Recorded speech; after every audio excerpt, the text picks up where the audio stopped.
1, 2, 3. Terenga, terenga, terenga, terenga, terenga, terenga, terenga, terenga, terenga, terenga, terenga. That Your Excellency, with your wisdom, in terms of our mean, and this year we have set a mean to be at 7.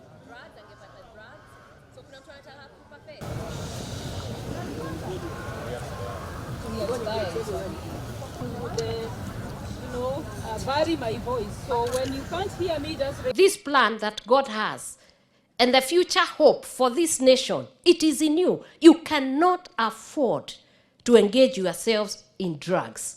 You cannot afford to get into this nonsense they are bringing from abroad. Have you ever heard where men marry men, surely? We must reject what is not good.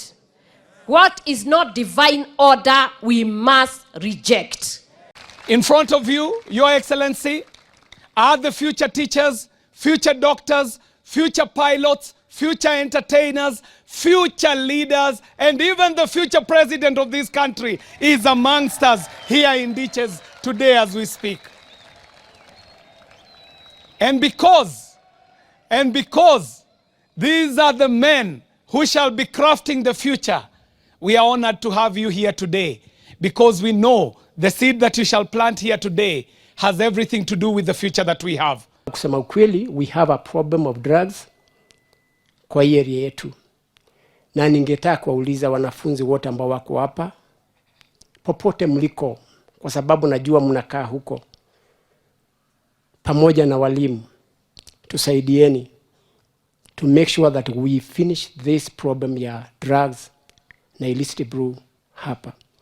Kueni kama basinda wetu uko nje.